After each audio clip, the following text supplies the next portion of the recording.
সাজ ভেসে গেছে। সৈয়দ মুস্তাফা সিরাজ। আজে স্যার, নাম মৈলবাস, নিবাস শাকিন, মাদারহাটি, পোস্ট অফিস থোকরন, খানাকান্দি, জেলা মুর্শিদাবাদ। ভালো। কি চাই? আজ্ঞে, সাহায্য। সাহায্য? কেন? কিসের? আজে স্যার, বেউলোর দলের ব্লকের সরকারি সমাজ শিক্ষা সংগঠক ভুরু কুঁচকে তাকান। সে আবার কি সোলো এসেছে? মতি চৌকিদার সবিনয় হেসে বুঝিয়ে দেয়, বেউলানখিন্দর পালা সার। পেচন্ড বানবন ন্যায় সাজের বাক্সুং পেটরা সব ভেসে গিয়েছে।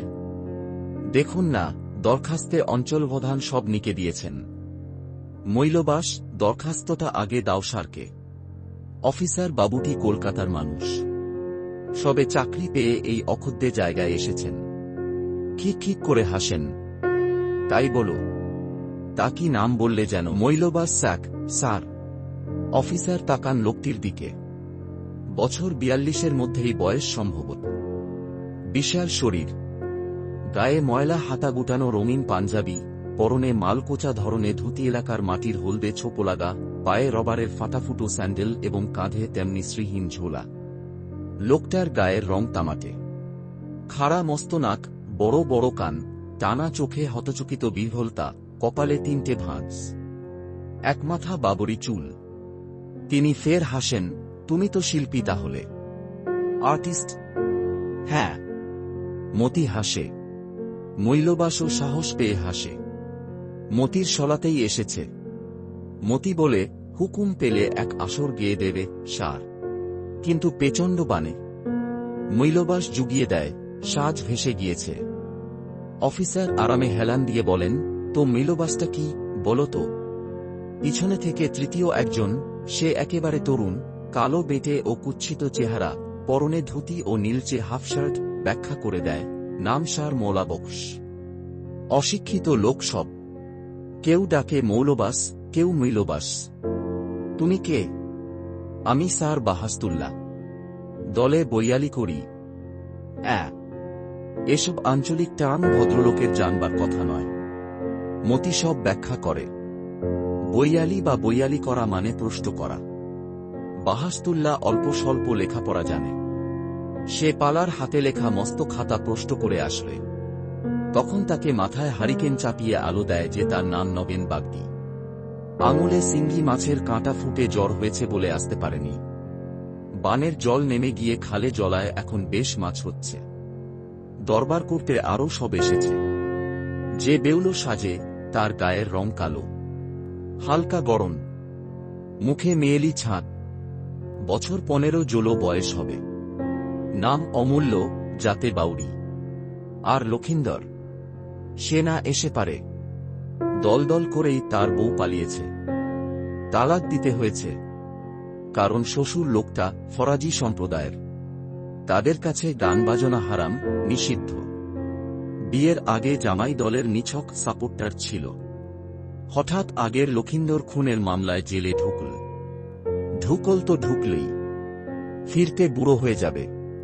তখন খোঁজো নতুন নখাইকে। লক্ষিন্দর বা নখাই হবে সুপুরুষ, ঢল ঢল রূপলাবণ্য। আসরে তাকে দেখাবে দ্বারকান্দির আদিম বিশুদ্ধ আকাশের সেই প্রকৃত চাঁদ। মাদারহাটির ধরনী তহসিলদার আজও বিশ্বাস করেন, সেই চাঁদে আমেরিকান বা রাশিয়ানদের বাবার সাধ্যি নেই পা বাড়ায়। এবং সোনাই ফকির হু হু হেসে বলেছিল, এ চাঁদ কি সে চাঁদ বটে মানিকরা। সেই চির অলৌকিক চাঁদ ঢুকবে আসরে, চাঁদ সদাগরের চোখের মণি। আর চারু মাস্টারের বেহালা শুনে ছৈরদ্দির বিধবা মেয়েটা তখন ফুঁপিয়ে ফুঁপিয়ে কাঁদবে। আসলে তখন বিপুল জ্যোৎস্নায় ১০০০ বছরের গ্রামীণ বিষাদ জেগে উঠবে। সে কি সহজ কথা। খোঁজো সেই আদরের নখাইকে। নখাই মিলেছিল। আকাশ আলী নাম। বাপের নাম আব্বাস হাজি। হজ করেছে, দাঁত পড়েছে। মোড়ায় বসে সোনের দড়ি পাকায়। ছেলে নখাই সাজে তো কি করবে। জৈবনে মানুষ বুনো ঘোড়া। বয়স হলে তখন তৌবা করে মক্কা যাবে। ব্যাস, আকাশ আলী হিরো। তাই তার চুলে তেল বেশি, গায়ে আদ্দির পাঞ্জাবি, কিন্তু কুঁচকে জড়সড়ো। হাতে ঘড়িও আছে। হজে গিয়ে বাপ এনেছিল। পায়ে কাদায় ভূত কাবুলি চপ্পল। কিন্তু সে বড় লাজুক। পিছনেই আছে, দরজার কাছে। আর আছে নারায়ণবাবু, তো বলছি। বাবু মনে বাবু বাড়ির গাঁজাখোর উডুক্কু মাস্তান ছেলে। বাড়ি পাশের গায়ে, ভদ্রলোকের গা। বাবা ননী মুখুজ্জে পোস্টমাস্টার ছিলেন। ছেলে নারায়ণ ক্লাস 4-এই বেরিয়ে পড়েছে, স্বাধীনতার স্রোতে ভাসমান। মদতারি গাঁজা ভাঙ জমিয়ে টেনেছে এই বয়সেই। কিন্তু সেও শিল্পী ছেলে। তবলায় ঠুংরি গাইয়ে ওস্তাদ হাবল গোঁসাইকে তাক লাগিয়ে দিয়েছিল। গোঁসাই বলেছিলেন, আয় শালা, সঙ্গ ধর, কিন্তু সম্ফাঁকের মুখে গোঁসাইয়ের থাপ্পড় মারা অভ্যেস। একে তো সব সময় মাথার মধ্যে ঢোঁ বাজে। অগত্যা নারায়ণ জুটেছে বেউলো দলে। ব্লক আপিসে দলের সঙ্গে রিপ্রেজেন্টেশনে এসেছে। কারণ সঙ্গে একজন বাবুটাবু থাকা ভালোই, যদি পাত্তা দেন ওনারা। অফিসার বলেন, তাহলে তুমি চাঁদ সদাগর। মৈলবাস সলজ্জ মাথা নাড়ে। মতি বলে, শুধু তাই না স্যার, ও ছিল একসময় এলাকার সেরা পালোয়ান। মালামতে ওর জুড়ি ছিল না। 7খানা মেডেল আছে ঘরে। নতুন গামছা যে কত পেয়েছিল, হিসেব নেই। মৌরিদার বাবুরা পেতলের ঘড়া দিয়েছিলেন। ওনাদের গায়ে হায়ার করে এনেছিল পশ্চিমে পালোয়ান, ভক্তরাম নাম। তাকেও ধুলোপিট করেছিল আমাদের মিলবাস। কিন্তু শরীরে ব্যামো ঢুকল। এখন ভেতরটা ঝাঁঝরা। অফিসার কেমন করে জানবেন এসব? খরার 2-3টে মাস বৃষ্টির আশায় গায়ে গায়ে মালামো হয় দিনক্ষণ দেখে। একজোড়া ঢোল বাজে। ঢোলের বোল ভারী মজার। চোল ঢিপাকাঠি ঢিপ ঢিপাং। ওই শালাকে চিৎপটাং। জড়াজড়ি 2 জোয়ান মাটিতে দাপাদাপি তুলেছে। গগন পবন দুভাই ঢুলি তাদের ঘিরে দ্রুত তালে বাজাতে থাকে। চিৎপটাং চিৎপটাং চিৎপটাং, এবং একজন চিৎপটাং হলেই ঢোলে তেহাইয়ের শ্বাস ছাড়া আওয়াজটি ওঠে ডুডুম। গলা ফাটিয়ে চিৎকার করে ওঠে হাজার গ্রামীণ মানুষ। এই ও গায়ের বুঝি চমকে উঠেই হাসে। হাসিটি 1000 বছরের। একদা মৈলবাস ছিল পালোয়ান। পালোয়ান ছাড়া চাঁদ সদাগর মানাবে কেন? সোয়া হাত বুকের ছাতি না হলে কেমন করে বেরোবে ও ভয়ঙ্কর গর্জন, সাবধানে চ্যাংমুড়ি কানি। মাথায় লাল ঝলমলে পাগড়ি, গায়ে লাল রেশমি বেনিয়ান রান্তার কাজ করা, পরনে মালকোচাকরা লাল কাপড়, আর হাতে হিন্তালের লাঠি। উঁচু হয়ে থাকা মুখ, পাকানো বিশাল গোঁপ, কপালে লাল ফোঁটা সাজঘর থেকে হুঙ্কার দিতে দিতে আসরে আসে, জয়সন্ত, জয়সন্ত। বলো হে চাঁদ সদাগর, একবার পাঠ বলো শুনি। মতি শশব্যস্তে বলে, লজ্জা করছে স্যার। সরকারি আপিস বটে কিনা।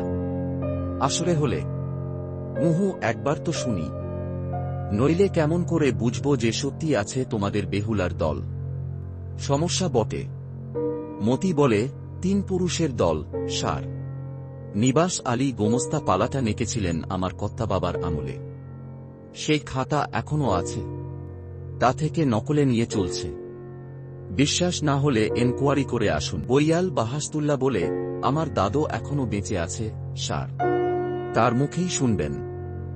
ছেলেবেলায় তিনি বেউলো সাজতেন। তেমন বেউলো আর হবে না স্যার। মৌরিতলার বাবুদের কেষ্টযাত্রার দল ছিল। ওনারা 2 বছর আটকে রেখে রাধিকে করেছিলেন। শেষে গাঁশুদ্ধ লোক আসর থেকে তুলে নিয়ে আসে। খুব হ্যাঙ্গামা হয়েছিল স্যার। বাঁশির মতো গলা, আর চেহারাও স্যার তেমনি। এখন দেখলে মিথ্যে লাগবে। বিরক্ত অফিসার বলেন, ঠিক আছে, দেখবখন। কিন্তু হবে কিনা বলতে পারছি না। এখন এসব ব্যাপার আপাত বন্ধ। মৈলবাস অভিমানে মুখ খোলে আবার। লক্ষ্মীনারায়ণপুরের মনিরুদ্দি কেষ্টযাত্রার সাজ কিনতে টাকা পেয়েছে। বাবুদের যাত্রার দল তো সব গায়ে টাকা পাচ্ছে। মনিরুদ্দি আমার ভাইরা ভাই স্যার। সে বললে তোমরাও পাবে। তাই এলাম। আস্তাম নাবানে যে সাজের বাক্স ভেসে গেল। মাদারহাটিতে এক বুক পানি হয়েছিল, এনকুরি করুন। করে দেখুন। অফিসার তাকিয়ে থাকেন, ভাবেন, তারপর একটু হেসে বলেন, চৌকিদার, তুমি কিসের পাঠ করো বললে না তো? মতি চৌকিদার, সে সরকারি লোক, পরনে রাজপোশাক, তার দাপটে মাদারহাটি থরথর করে কাঁপে। তারও কালো মুখে লজ্জার রং ঝলকে ওঠে। মাথা নিচু করে বলে, আমি স্যার সোনাল সংদি। কমিক পার্টও করি। লেজ লাগিয়ে হনুমান সাজি, চাঁদ সদাগরের লোকও ডুবিয়ে দিই, আবার ফটিক চাঁদ কুম্ভকারও সাজি, কখনো বিবেকও হই, গান গাই। বাহ, তাহলে তুমি একটা গান শোনাও। আজ্ঞে। শকতকে অফিসার বলেন, না শোনালে দরখাস্ত পড়ে থাকবে। চৌকিদার অগত্যা একটু কেসে এবং এদিক ওদিক তাকিয়ে মতি সলজ্জ হেসে বলে, বরঞ্চ ফটিক চাঁদের গানটাই গাই সার। বেশ, গাও। মতি আচমকা লাফ দিয়ে অদ্ভুত ভঙ্গিতে গেয়ে ওঠে, ওকে ডাকলে রে ফটিক চাঁদ পিছে আসা মাসে চাক ঘুরে নাড়িয়েছি বসে, ওকে ডাকলে রে। আপিস শুদ্ধ তোলপাড় অমনি। এঘর ঘর কেরানিবাবুরা বেরিয়ে আসেন। বিডিও সাহেব বাইরে। কৃষি অফিসার উঁকি মারেন। প্রো হেড ক্লার্ক বিরক্ত হয়ে গজগজ করেন। কিন্তু ফাইলের একঘেয়েমি হঠাৎ এক আজগুবি ঘটনার তলায় চাপা পড়ে তো মন্দ না। ভিড় জমেছে বারান্দা অবধি। আরে বাবা, এত শহরের কেতাদুরস্ত আপিস নয়। মাঠের মধ্যে একতলা কিছু দালান, পিছনে খাল, দিনমান চাষাভুষো লোকের আনাগোনা। আবহাওয়াটাই এরকম। মিছিল, দাবি দেওয়া, রিলিফ, সেচ, সার, কত রকম ফরিস্তি। তার সঙ্গে কালচার। হ্যাঁ, ফোক কালচার। জাতীয় সড়কের ধারে এই বাজারানায় একসময় ফণিমনসা কেয়া ঝোপ আর বাজ পড়া তালগাছ ছিল। সেখানে এখন এই সব বাড়ি আর ফুল বাগিচা। ইউক্যালিপটাসের চিরোল পাতা কাঁপে হাওয়ায়। খালের সাঁকোতে জিপের চাকা ঘটঘটান আওয়াজ তুলে কংক্রিটে গিয়ে উধাও হয়। মাথার ওপর বিদ্যুতের তার। দূর মাঠের দিগন্তে বিশাল মঞ্চের সারি। ফলকে লেখা আছে 11,000 ভোল্ট, সাবধান। তার নিচে মরার মুন্ডু আর দুটো আড়াআড়ি হাড়। তার আশেপাশে নির্ভীক চাষা লাঙল ঠেলে উড়ত্র হট হেট হেট। ততক্ষণে চাঁদ সদাগরও তৈরি। মতির সাহসে সাহস। সামনে এক পা বাড়িয়ে দৈত্যের মতো লোকটা বিকট গর্জে বলে উঠেছে, খবরদার চ্যাংমুড়ি কানি। প্রাণ যদি চলে যায়, পূবের সূর্য যদি ওঠে পশ্চিমে, শীত ছাড়া ভজব নাপস্ত কথা কহে দিলাম। দূর হয়ে যাও, দূর দূর দূর। এবং তারপর যেন পোজপশ্চার দেখিয়ে বুকের পাশে হাত চেপে চুপ করে গেছে। হো হো করে হাসেন বাবুরা। কেউ কেউ বলেন, বরং বেহুলার গান শোনাও হে। বেহুলা কই? আসেনি।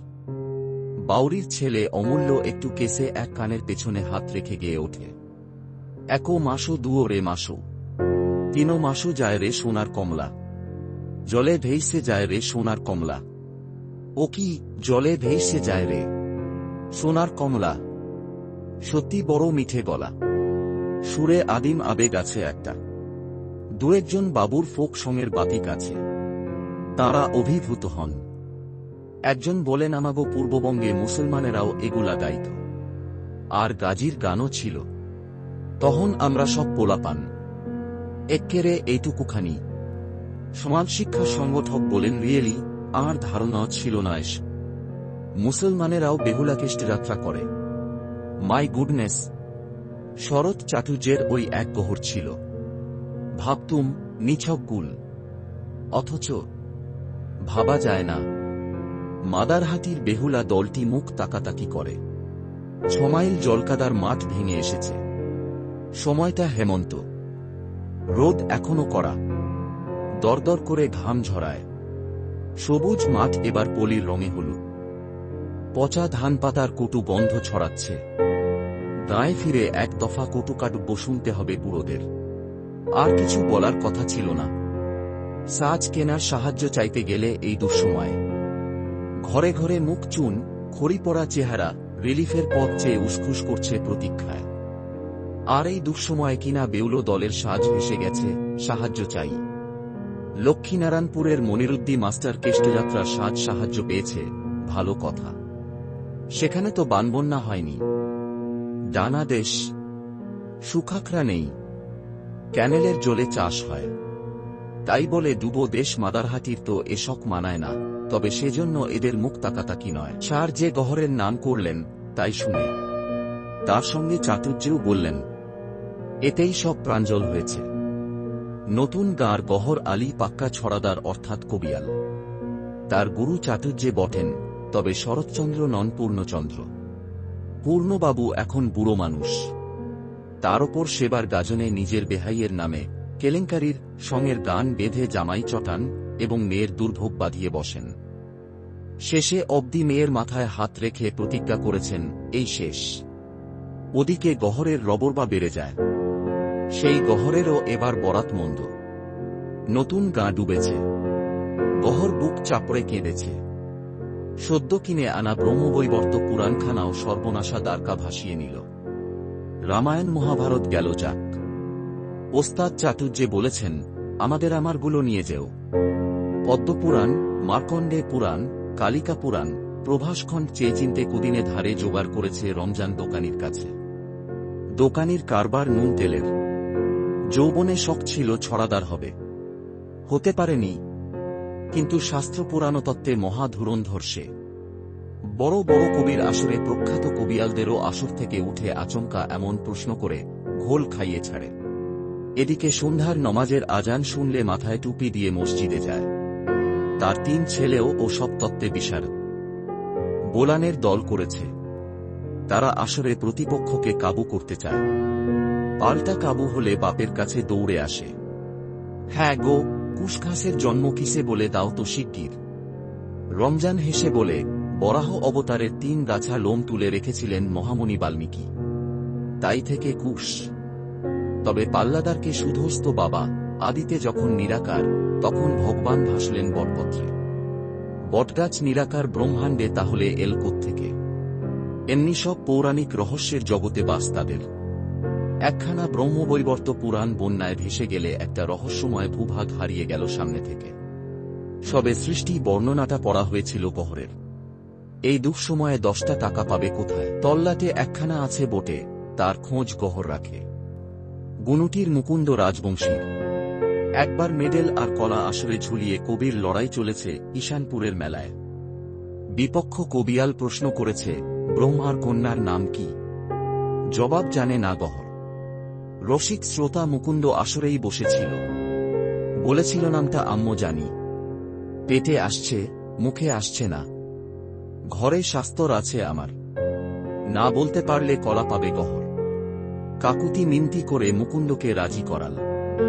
দুজনে চুপি চুপি শেষ রাতে জলকাদা ভেঙে গুনুটি গেল। লক্ষ্য জেলে নামটা খুঁজল। সন্ধ্যা। দুজনে আসরে ফিরল আবার। গহর সেবার মেডেল পেয়েছিল। সেই থেকে দুজনে বড় ভাব। কিন্তু ওই পর্যন্তই। মুকুন্দ প্রাণ গেলেও বই হাতছাড়া করবে না। এসব খবর কিছু গোপন থাকে না তল্লাটে। গাইয়ে বাজিয়েদের কাজ মানুষ নিয়ে, মানুষের সঙ্গে। আবেগবান হৃদয় সহজেই সব গলগল করে উগলে দেয় সমস্যা বা সুখ দুঃখ। কে না জানে সর্বনাশা বানের পর গহর হাহাকার করে বলে বেড়াচ্ছে, আমার মা ছেলে ভেসে গেল না কেন? আমি ভাসলাম না কেন? হায় রে হায়, আমার বুকের নিধি ভেসে গেল। তাহলে কি সরকার বাহাদুরের দয়া হয়েছে হতভাগা ছড়াদারের প্রতি? মাদারহাটির সাংস্কৃতিক প্রতিনিধিরা মুখ তাকাতাকি করে। খুশি হয়, আশা জাগে। মতি চৌকিদার বলে, গহর টাকা পেল সার। শুনেই অফিসার হো হো করে হাসেন। এত জোরে হাসেন, দলশুদ্ধ চোখে পলক পড়ে না। এ হাসি কিসের বোঝে না তারা। একটু পরে হঠাৎ গম্ভীর হয়ে তিনি বলেন, গহরকে চেনো? মতি বলে, চিনি স্যার। নতুন গার, উঠতি কবেল, ভালো গায়ে। অতি গম্ভীর অফিসার মাথা দুলিয়ে বলেন, সে গহর নয়। যাক গে, শোনো, এখন তো ফ্লাড রিলিফের সময়। এখন কালচারাল ব্যাপারে টাকা পয়সা দেওয়া আপাত বন্ধ। কয়েক মাস যাক, এসো দেখবক্ষণ। সকাতরে মৈলবাস বলে, সামনে মাসে লবান্ন হবে সার, তখন বায়না পাব।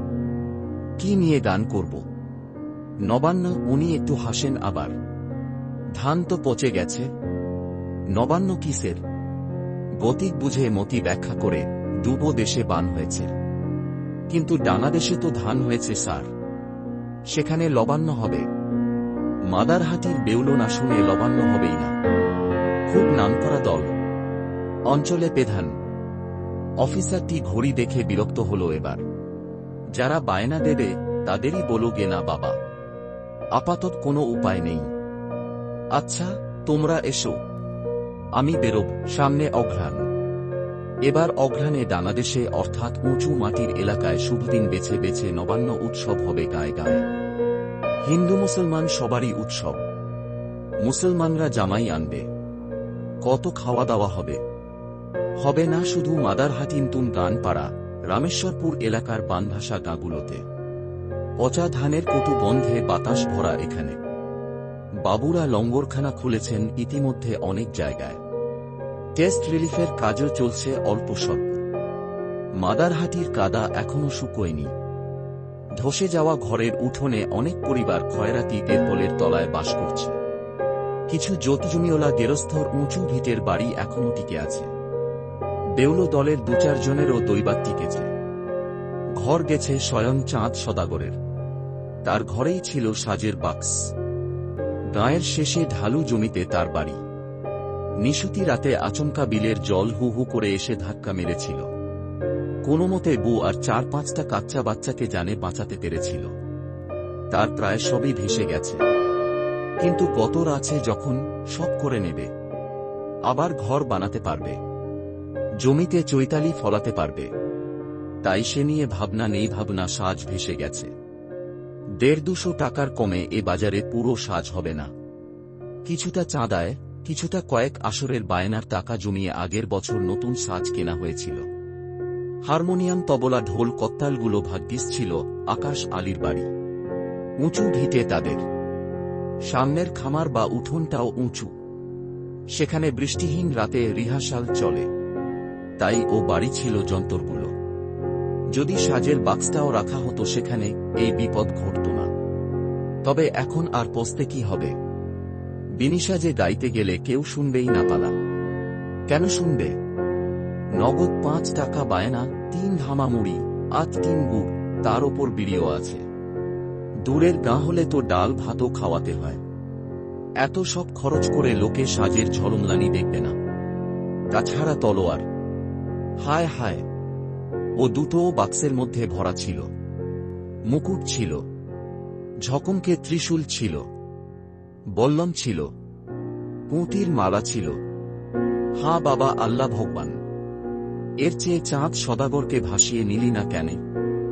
মাঠের পথে দলটা গাঁয়ে ফিরে চলেছে, হতাশ, ক্লান্ত, চুপচাপ। মৈলবাস মাথাটা ঝুলিয়ে হাঁটছে সবার পিছনে।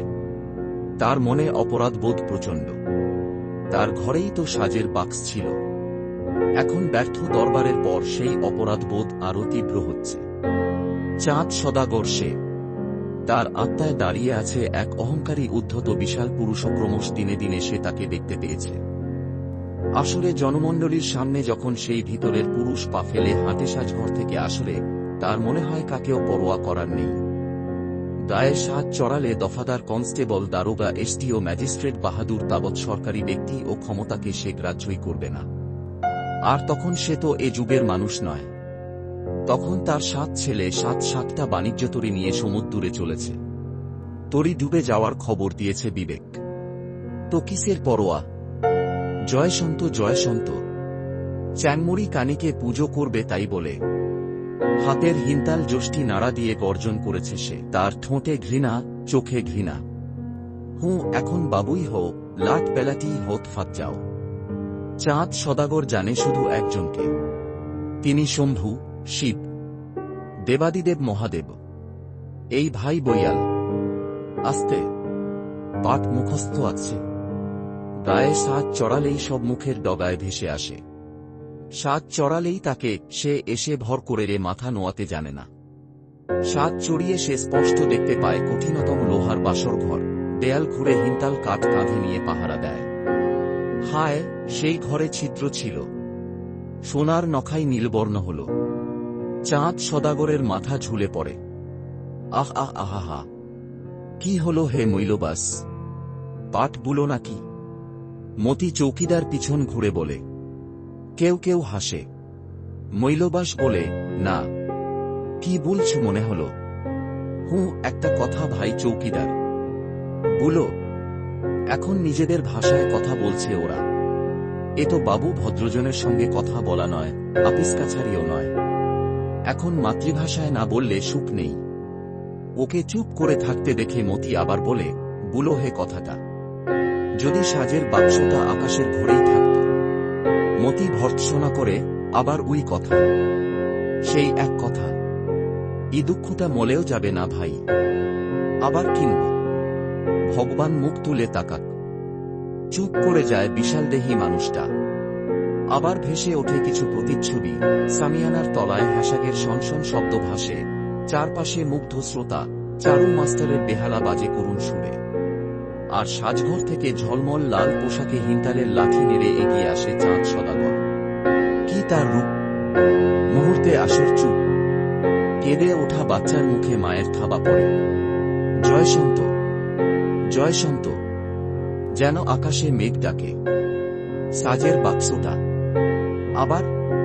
তোমার মাথাটা খারাপ হয়ে যাবে, মৈলবাস। সাবধান। আবার চুপ। ক্রমশ মাঠ ধাপে ধাপে নেমে গেছে নাবাল অঞ্চলের দিকে। দেখতে দেখতে সূর্য ডুবেছে। ধূসর আলোয় দূরের গ্রাম কালো হয়ে আসছে। ধান পচার গন্ধ, পলির গন্ধ, মরা জানোয়ারের হাড়গোড়ের গন্ধ। নাক ঢেকে দলটা চুপচাপ থাকে। সবার পিছনে মৈলবাস। এবং একটু পরেই আহা। মতি একবার ঘোরে, কিন্তু কিছু বলে না। কি বলবে? হাহাকার তো তার বুকেও কম জমে নেই। বাংলাদেশে নবান্নের মরশুম এবার তাদের ফাঁকা যাবে। অন্য দল এসে গাইবে। তারা হবে শ্রোতা। গভীর ঈর্জায় চন্মন করবে। ফটিকচাঁদ কুমোর তার মতো করুক না, কে করে? তার মতো হনুমান সাজুক না, কে সাজে? আবার পিছনে ডুকরে ওঠা চাপা আক্ষেপা হাহা। মতি চৌকিদার অফিসারকে বলছিল এখন শরীরে ব্যামো। ভেতরটা বোঝাঝরা। ঝাঁঝরাই বটে। 7 বছর ধরে মৈলবাস চাঁদ সদাগরের পাঠ করে আসছে। এ 7 বছর সে মালামও লড়েনি। 7 বছর আগের জ্যৈষ্ঠে তার শেষ লড়াই হয়েছে গঙ্গার পূর্বপারের প্রখ্যাত কুস্তিগির মোহিনীবাবুর সঙ্গে। কি সব মারাত্মক প্যাঁচ জানত মোহিনীবাবু। এমনভাবে ফেলে দিল যে তারপর বাড়ি ফিরে থুথুর সঙ্গে রক্ত ওঠে। প্রথমটা গ্রাহ্য করেনি। পরে বুকে ব্যথা বাড়লে ডাক্তার দেখিয়েছিল। বুকের ছবি তুলতে হয়েছিল। পাঁজরের একটা কাঠি ভেঙে গেছে। সেই ভাঙা পাঁজর নিয়ে 7 বছর কাটাচ্ছে।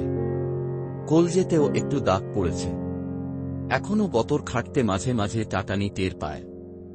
বোঝা তুলতে কষ্ট হয়। জোরে চেঁচাতে গিয়েও দম আটকায়। অথচ যেদিন থেকে চাঁদ সদাগরের সাজ গায়ে চড়াল, যেন ভাঙা ঝাঁঝরা শরীরের মধ্যে এসে দাঁড়ালো এক বিশাল শক্তিধর পুরুষ। যতক্ষণ সাজ গায়ে থাকে ততক্ষণ সে সেই বীর্যবান দুর্ধর্ষ পুরুষ। মেঘের মতো হাঁকলেও দম আটকায় না। আসরে দেবী মনসার সামনে ভাঙা পাঁজরে হাতের থাপ্পড় মেরে সবর্জনে বলে, 7টা পুত্র সন্তান আমার, 7খানি বন্ধের পাঁজর। ভাঙবি তো ভাঙ রে বুড়ি চ্যানমুড়ি, তবু কভু ভুরুক্ষেপ নাই, সামনের মাটিতে জোরে লাথি মারে সে। টেরই পায় না কলেজটা চড়াত করে ওঠে কিনা। কিন্তু আসরের পর দিনে মাঠের জমিতে হাল বাইবার সময় হঠাৎ খামচানি ব্যথা বুকের মধ্যিখানে হাত চেপে সে বলদ ডাকাইরত্র হেট হেট। সেই ব্যথাটা এতক্ষণে অন্ধকার মাঠে জেগে উঠেছে। মৈলবাস কোকিয়ে উঠছে পাঁজরে হাত চেপে, আহা। মতি ভাবছে সাজের বাক্সর দুঃখে ককাচ্ছে লোকটা, বাহাস্তুল্লাও তাই ভাবছে। আকাশ আলী, নারায়ণবাবু আর সবাই। জলকাদায় পা ফেলার শব্দ উঠছে। চারদিকে জোনাকি উঠছে। দূরে শেয়াল ডেকে উঠল। খালে এক কোমর জল। একে একে পার হয়ে যায় সবাই। ওপারে বাঁধ। জায়গায় জায়গায় ধসে গেছে। আর মোটে 1 মাইল দূরে গাঁ। বাঁধে উঠে মতি চৌকিদার বলে, এসো বিড়ি খেলি। দেশলাই জালে কেউ কেউ। বিড়ি ধরায়। বইয়াল বলে, চাঁদ সগাদর। বিড়ি লাও হে। মতিও ডাকে কি হে নখাইয়ের বাপ। ধুয়োমুখ করো। আকাশ ভরা নক্ষত্রপুঞ্জ এই হেমন্তের রাতে। বাঁধের ওপর শুকনো মাটিতে বসে পড়েছে সবাই। নক্ষত্র দেখতে বিড়ি টানছে। পাশে জুতো রেখেছে। কাপড় উড়ুর ওপর বোজায় জলকাদা। নিচে ঘন পাটবন। বন্যায় গলা অব্দি ডুবেছিল। অন্ধকার পাটবনের ওপর জোনাকির আলো। আকাশ আলী দেখতে দেখতে ডাকে পিতা ঠাকুর, উই দেখো তোমার সাজ। আবার মুখ তুলে আকাশ দেখে আকাশ আলী বা লক্ষিন্দর হাসতে হাসতে ডাকে, পিতা ঠাকুর হে, পড়বে নাকি উই সাজ? নকশাখানা দেখো। রসিক মতি রসিকতায় সাড়া দিয়ে বলে, তোমার পিতা ঠাকুরের নাল রং পছন্দ। সেবারে খাগড়ার বাজারে সাহাবাবুর সাজের দোকানে আমার পছন্দ হলো একখানা জামা, ওইরকম কালোর ওপরে সোনালি কাজ করা, বুইলে, খাঁটি বেলভেট। আমি বললাম দাম? তো 50 টাকা। তো বললাম, মৈলবাস টাকা থাকলে ই সার যাই লিতাম, তোমাকে যা মানাত। হুঁ। ঘাড় নেড়ে বললে আমার নাল রং পছন্দ। বইয়াল বলে, পালোয়ান লাল রঙেরই ভক্ত। আকাশ ফের ডাকে, কি বাপ পিতা ঠাকুর, নখাই এত ডাকছে, কথা বলো না কেনে? তারপর খোঁজ পড়ে যায়, সবাই ডাকাডাকি করে। দলে তো নেই, কখন পিছিয়ে পড়েছে দেখ দেখি। মতি চেঁচিয়ে ডাকে, মিলবাস হে, হেই। অন্ধকার স্যাঁতস্যাঁতে জলকাদার পৃথিবীতে ডাকটা কেঁপে কেঁপে মিলিয়ে যায়। ওই পরিব্যাপ্ত অন্ধকারে কোথায় একা থেকে গেল এক অভিমানী ক্ষুব্ধ সাজহীন বিশাল মানুষ। ফটিক কুম্ভকার, নখাই আর বইয়াল খালের জলে নামে। পাড়ে উঠে তিনজনে এক গলায় ডাকে, হেই। আলের পথে পা বাড়াতেই ঠোক্কর খেয়ে মতি পড়ে যায়। চেঁচিয়ে ওঠে, মিলবাস, ও মিলবাস, পড়ে আজ কেনে ভাই? কি হলো তোমার? কি হয়েছে? নখাই দেশলাই জালে, মুখের ওপর, ঠোঁটের দুপাশ রক্ত নিয়ে হাঁফাচ্ছে বিশাল সেই পুরুষ, নাকি বিশাল সেই পুরুষের খড়মাটির টাকসাজহীন। অনেক কষ্টে বলে, পা পিছলে পড়েছিলাম, আমি বাঁচব না হে, বাঁচব না। মতি কেঁদে কেটে বলে, রেতের বেলা জলকাদার রাস্তায় অমন করে হাঁটে ভাই। বুড়েছি, বুড়েছি। ওই কথাটাই তোমাকে খেলে হে, ওই ভাবনাটাই তোমার বিনেশ কল্পে। আহা হা। তিনজনে ধরাধরি করে বয়ে নিয়ে চলে চাঁদ সদাগরকে। পাঁজর ভানা, কলজে দাগধরা শরীর থেকে গভীরতর দুঃখের মতো রক্ত গড়ায় কষবে। এবার প্রকৃতি নিজের হাতে তাকে শেষবার লাল পোশাক পরিয়ে দিচ্ছেন। তবু সে বিড়বিড় করে বারবার, সাজের বাক্সটা ভেসে গেল হে, সাজের বাক্সটা।